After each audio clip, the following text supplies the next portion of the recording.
Assalamualaikum warahmatullahi wabarakatuh. Anak-anak ibu sekalian, pada pertemuan kali ini ibu akan membahas pelajaran kita bab 3 dengan tema munafik dan keras hati tak akan pernah maju. Mari kita simak video berikut ini. Munafik. Menurut Ibnu Katsir dalam kitabnya ketika menafsirkan Quran surat Al-Baqarah ayat 8-9 bahwa orang munafik perilakunya menipu.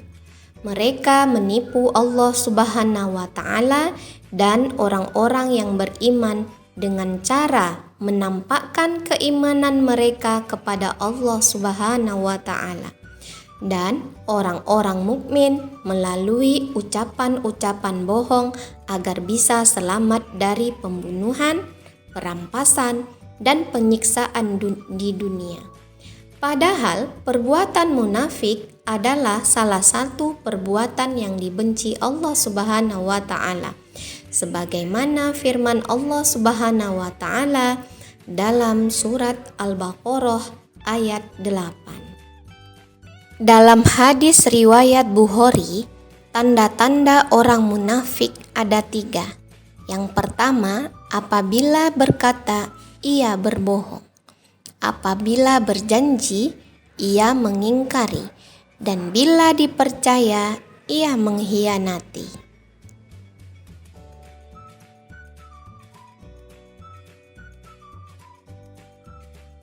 Adapun bahaya sifat munafik antara lain, yang pertama, bahaya terhadap diri sendiri. Yang kedua, bahaya terhadap orang lain. Menurut pandangan para ulama, ada beberapa karakteristik orang munafik di dalam Al-Quran.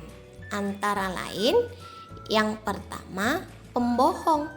Yang kedua, menjadikan sumpah kebohongannya sebagai tameng. Yang ketiga, menghalangi jalan Allah Subhanahu wa taala. Yang keempat, jelek amal. Yang kelima, jelek hati. Yang keenam, tampilan menarik tapi rusak batinnya.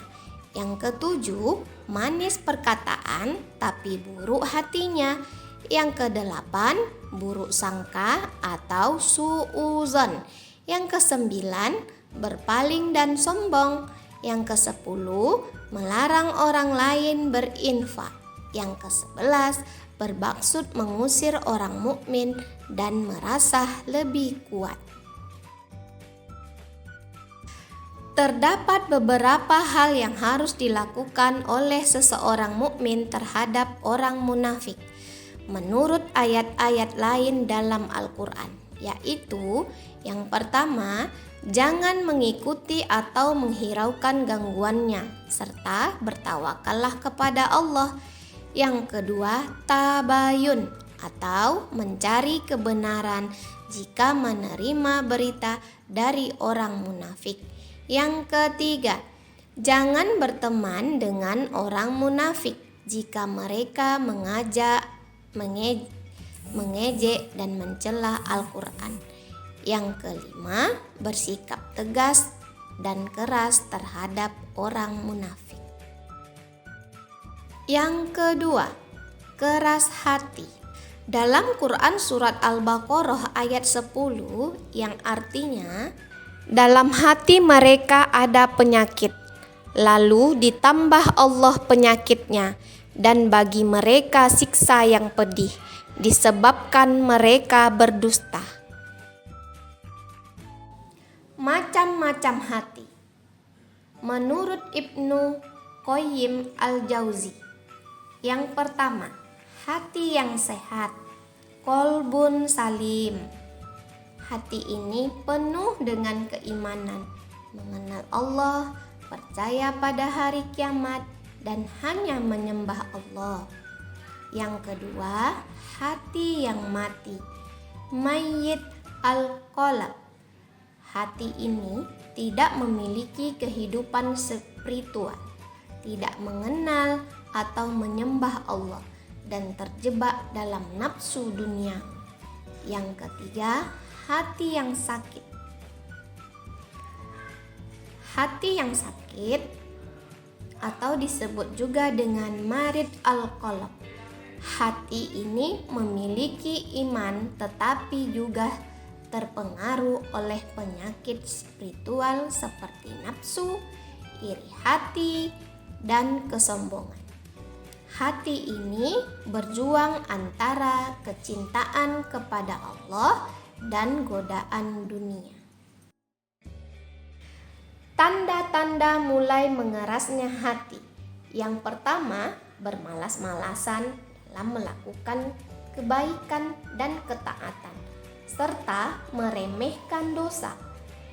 Yang kedua, tidak terpengaruh ketika mendengar ayat-ayat Al-Quran. Yang ketiga, tidak terpengaruh hatinya dengan berbagai ujian, musibah, dan cobaan yang diberikan oleh Allah Subhanahu wa Ta'ala. Sebab-sebab kerasnya hati.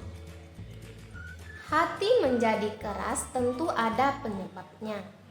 Adapun sebab-sebab keras hati diantaranya adalah sebagai berikut. Yang pertama, kemusyrikan. Yang kedua, melanggar perjanjian. Yang ketiga, tertawa berlebihan. Yang keempat, banyak berbicara dan banyak makan. Yang kelima, banyak melakukan dosa. Yang keenam, lalai dalam ketaatan. Nah, kali ini hati yang keras tadi tentu harus segera diobati. Obat hati yang keras yang pertama, beriman kepada Allah Subhanahu wa Ta'ala dan selalu meningkatkan keimanan. Yang kedua, banyak mengingat Allah, zikir, dan membaca Al-Quran. Belajar ilmu agama, berlindung kepada Allah dari hal yang tidak khusyuk dengan doa. Kemudian berbuat baik terhadap anak yatim dan orang miskin. Banyak mengingat kematian, berziarah kubur, menghadiri majlis taklim dan majlis nasihat, menjauhi sebab-sebab terjadinya fitnah dan dosa. Berikutnya, makanlah makanan yang halal, sholat malam, beribadah, dan mendekatkan diri kepada Allah Subhanahu wa Ta'ala, dan berteman dengan orang-orang yang soleh. Yang ketiga, keras kepala. Alasan seseorang menjadi mengedepankan perilaku keras kepala. Yang pertama, karakter keras kepala melekat pada diri seseorang karena sifatnya yang mudah tersinggung dan mudah marah kepada orang yang berbeda pemikiran dengannya. Seseorang yang keras kepala salah satu sebabnya karena ada keinginan tujuan tertentu dan menginginkan reward jika dia patuh pada aturan. Dengan demikian, kompensasi dia keras kepala karena ingin dikatakan eksis dan dibutuhkan. Yang ketiga, orang yang keras kepala kepada pihak tertentu kemungkinan besar sebagai bentuk balas dendam, sebagai bentuk pasif agresi. Cara mengurangi sikap keras kepala. 1. Mendengarkan pendapat orang lain, meski berbeda pandangan. Yang kedua, terbuka dengan segala kemungkinan. Yang keempat, mengakui kesalahan. Yang kelima, menyesuaikan dengan keadaan.